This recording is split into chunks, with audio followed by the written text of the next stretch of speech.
Hey everyone, and welcome back to another episode of Slay a Trade Thursday. Today we're doing flowers and dried flowers, and let me just tell you about the adventure that has been this week. I was so proud of myself. I had the best idea, and I executed it pretty flawlessly. I think it's pretty darn good. We're talking a tray of epic proportions. Then I read the fine print that we're supposed to be using dried flowers. And I did not do that in my gorgeous, stunning, perfect tray. But don't worry, I'll show you what I did in another video. But it was brilliant, if I very humbly say so myself. But because I did not execute properly, I had to redo it. What a surprise. I know. Shocking that I had to redo something for like the 20,000th time. So in a panic, so I worked on my original tray for a week and a half. So in a panic on, I don't know, Saturday or Sunday when it's due on Thursday. So on Saturday or Sunday, I was like, oh my gosh, now I have to do another tray and I have to use dried flowers. And I don't usually use dried flowers because they're just not my thing.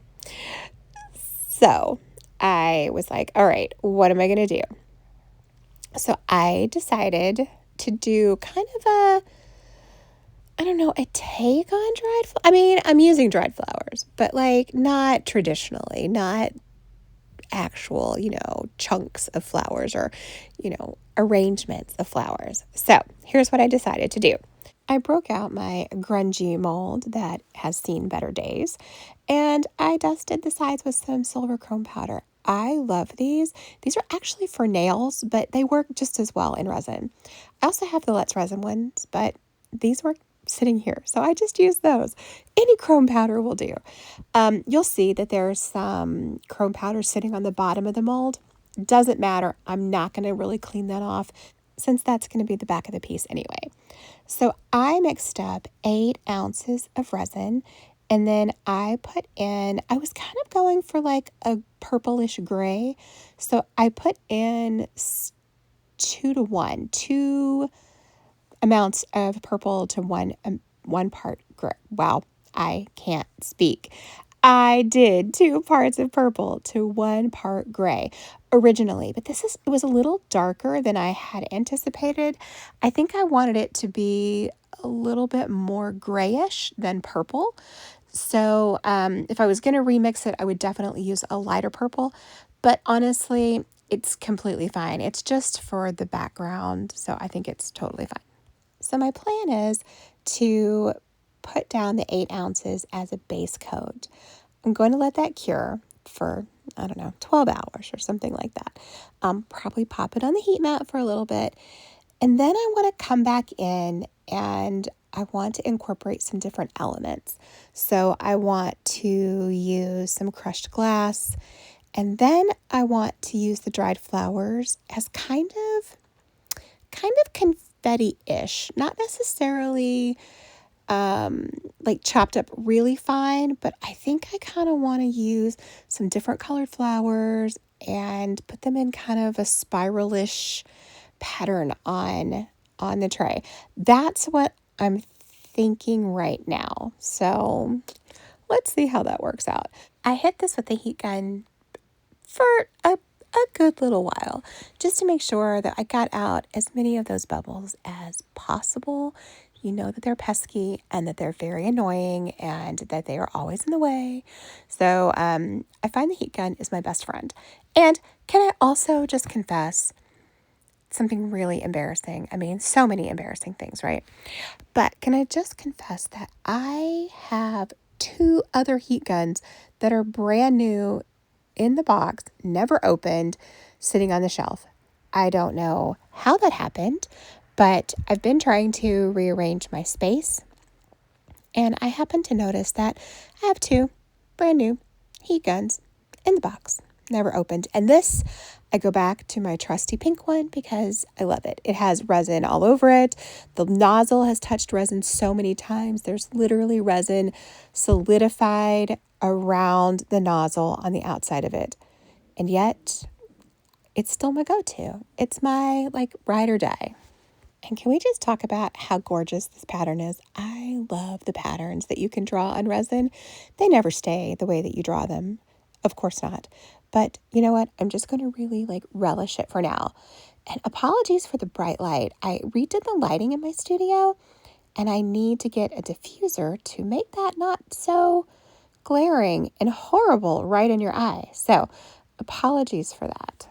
So let's meet back here in 24 hours, see what this looks like, and move on to the next step. I love the magic of video and how it's like 1 second later. Whole 24 hours for me, 1 second for you. Okay, this Renfio, I hope I'm saying that right, crushed glass. I actually love this pack. It has basically like small little samples of all of the different colors. There's silvers and reds and blues and purples and greens and gold and orange and yellow and I don't know, all the colors. How many more colors can I name? So I picked out just a few. I picked out some black, some silver, and then some clear. My idea is to make a mixture primarily of black with a little bit of silver and then a little bit of clear. Just the silver and the clear to kind of break up some of the darkness of the black. So I'm just going to mix all of those up and then we're going to lay them down on the tray. I was originally thinking kind of a center, in the center, but I actually think instead I'm going to do it off center because my entire idea around this is kind of like a spiral. It's kind of just whimsical. And I feel like if we just put it in the center, then it's less whimsical. So we are going to mix this up and then we're going to grab our trusty friend, the UV resin, and then we're going to lay it down. But first, we're going to take some of these really pretty flowers and we're going to chop them into little tiny pieces. We're going to make flower confetti. So my thoughts are to make a spiral with different colors and make it kind of abstract, a little rainbowy, a little bit different, a little not classical flowers.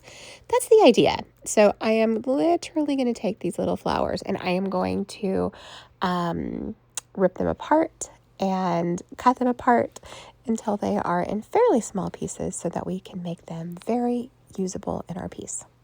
And 4,872 minutes later, maybe even hours later, not sure, they're all in small pieces. There are some really bright pink, some light pink, some blue, some purple, and then of course we have our crushed glass.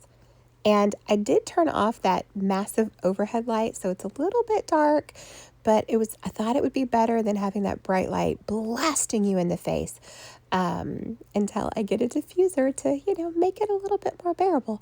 So let's think of this as mood lighting and, appealing to our calming, abstract flower vibe. I wasn't exactly sure if I should mix the crushed glass in the cup with the UV resin and then lay it down, or if I should lay it down and then put the UV resin on top of it.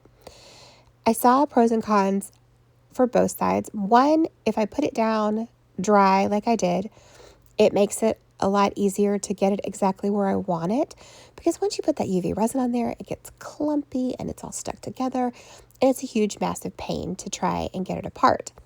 But if you put the UV resin on after you lay it down, you have to make sure that you hit every single piece of it, so that way it actually lays down that piece and it's not going to float around.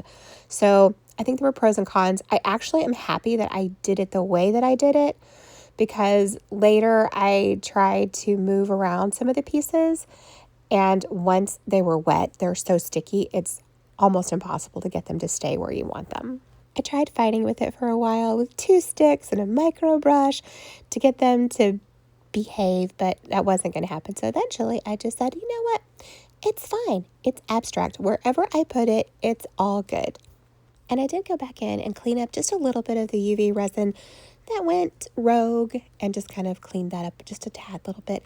It doesn't really matter that much. You're going to come back in with resin on top of it, but I just wanted it to be as clean and tidy before we moved on to the next step. So I am just going to hit this with the, what's that called? UV lamp. That's what it's called for the next 5-ish minutes or so. Make sure that's really good and solid. And then we'll come back in and we will put on our flowers. And I did cover my UV lamp with a piece of parchment paper just because it's not great for you to look directly into it. And it seems like my eyes are always drawn to the UV lamp. I don't know, some sort of self-punishing behavior. Who knows? So I did cover it with some parchment paper just to preserve my eyesight for a little bit longer. And then I'm just going to break up a few more flowers. We'll hang out and do that. And then in 5 minutes, we'll come back and we'll move on to the next step. Can we just talk about that weird, giant roundish spot? I'm not talking about the cut glass. That's cute. But we're talking about the mica and how it cured. It just cured weirdly. I don't know what is up with that, but it's just, it's fine. It's a background. It doesn't matter. It'll add depth, but it just looks weird. Okay, enough. It's fine. It's fine. It'll be fine. My new motto in life, it's fine. It's totally fine. Okay, so I started with the white flowers and I'm like, okay, once again, I was having that wrestle with myself moment of, do I want to mix this with the UV resin or do I want to come in and lay it down later? I honestly wish that I would have mixed it with epoxy, mixed up the epoxy, put it into the flowers, saturated them, just laid down my spiral, that's the word, with the flowers and done it that way. The UV resin was, it worked, it's fine, but it wasn't ideal. It didn't work out exactly how I wanted it to, but ultimately it works. It just wasn't, I think it would have been easier had I mixed it with the epoxy and laid it down that way. And the same really would hold true if you mixed it with your UV resin prior to laying it down. Either way, I think it would have been fine.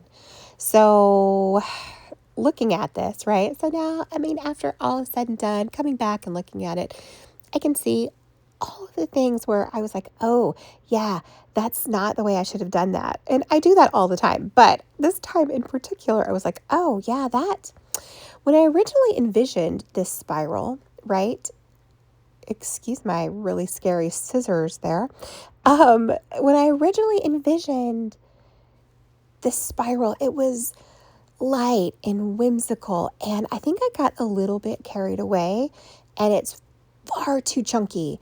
I don't know. I just got excited, I guess, and it became a very chunky spiral, which I think changed the vibe of it because I wanted it to be light and airy and whimsical and, just, I don't know, abstract.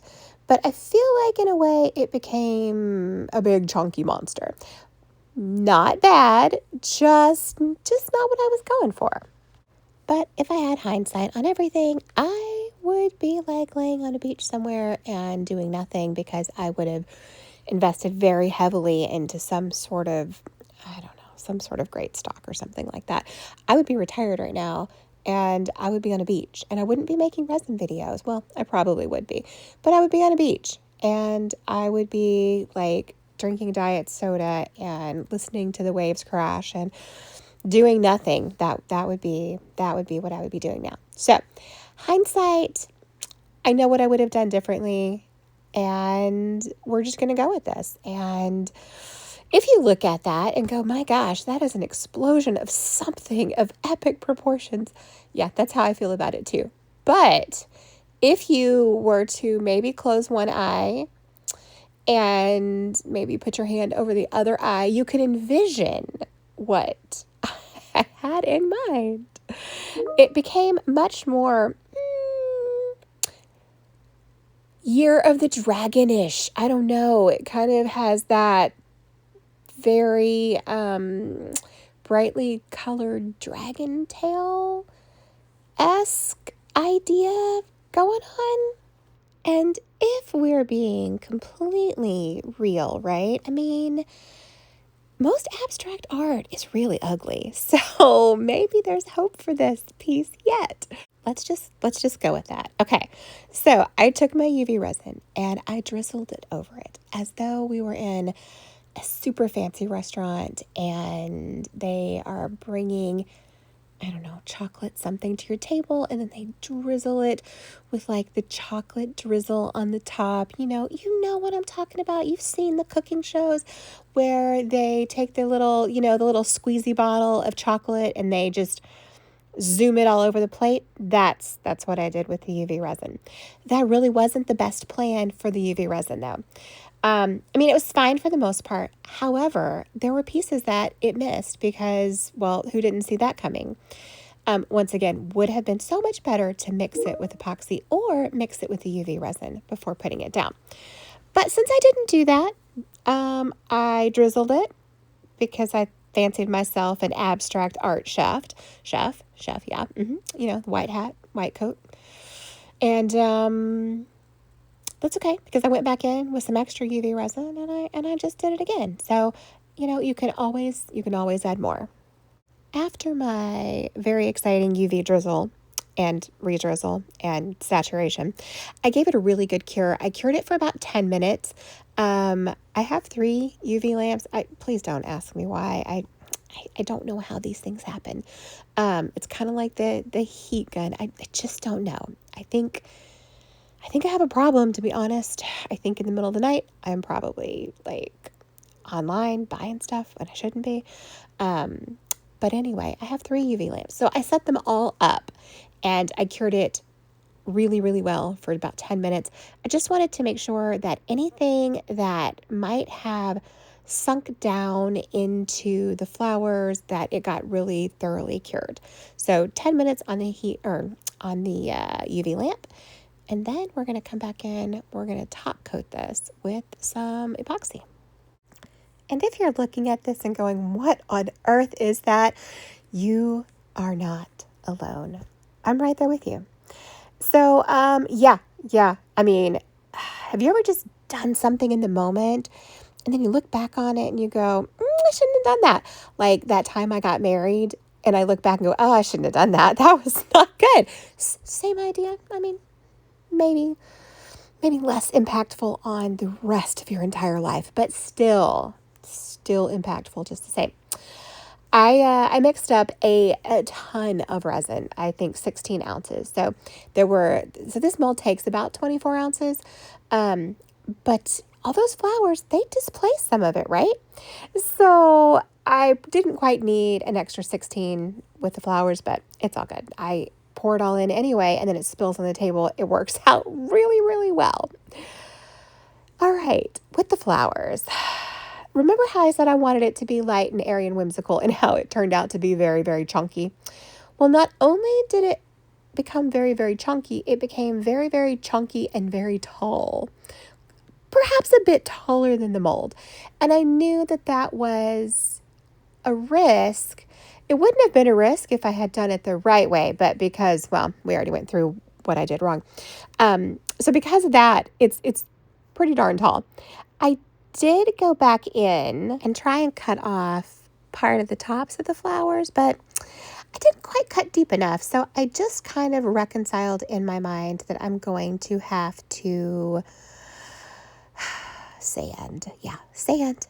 Yeah, that is the worst word ever, sanding. So I did just finally come to the conclusion that I'm going to have to sand it, and there's really not going to be a way around it. No matter how hard I tried to push those little things down, they weren't budging. So let's give this 24 hours.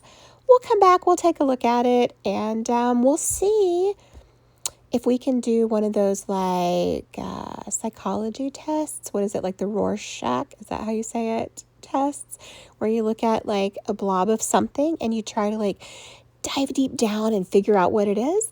Maybe we'll make a game out of it. All right, I'll see you in 24 hours. So if you're looking at this and thinking, what on earth is this?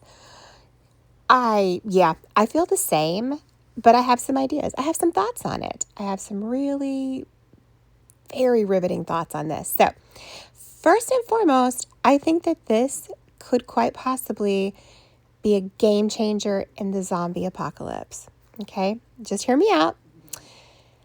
You see the flowers around the edges and how they are poking up? Well, they are the sharpest things. I mean, I have knives in my kitchen that are not as sharp as those flowers that are sticking out of the top. So I'm thinking that we market this in the zombie apocalypse as some sort of like master game changing weapon to save humanity. Like, we may have just saved the entire planet with this piece. I mean, I'm just saying, I think it's important that we think outside of the box and we try to find an actual use for this, because there's a concept in economics called sunk cost, and it's all about like basically just cutting your losses. I could sand this, I could re-top coat it, but why? When we have the perfect tool to eliminate zombies. And let's be real. I mean, if we rotate it enough and we squint at it, maybe if we got a really good reflection off of the sun, we might be able to go, I could see like a dragonish, right? Like the cut glass is like the little dragon's head, and then it's got its little colorful tail all wrapped around everything. But let's be real, that does not match my home decor. My home decor is pink, and it is cottagecore, and it is shabby chic. It is not, it's not dragons or lizards or chameleons or snakes or anything gross and creepy crawly. So we're going to cut our losses. We're going to say at some point, I will break this up into pieces and put it into something else, and we will repurpose it, because I'm not loving this. It's not going to work for me. So, but you know what? That's okay, because we tried it. We did something new, and sometimes the new things don't always work out. But when they don't work out, we just learn from it. We move on and we do something better next time. Speaking of next time, 2 weeks is our eco pour week, or eco casting resin week. And I'm really excited. I'm going to be doing terrazzo chips in my piece, and I've never done them before. So it'll be an adventure. So come join me, hang out. Let's have fun together. And hopefully it doesn't turn out to be, some sort of weapon to save the planet. Don't forget to check out the other creators down in the description box below. So many amazing people who participate in this every single time. And if you'd like to join in on the next Slay a Tray Thursday, drop us an email and we will get you all set up, and we would love to have you. Thank you guys again for being here. I appreciate you listening to me go wah, wah, wah over and over and over again. And I hope you have the best next 2 weeks, and I'll see you on Eco Casting Resin Day.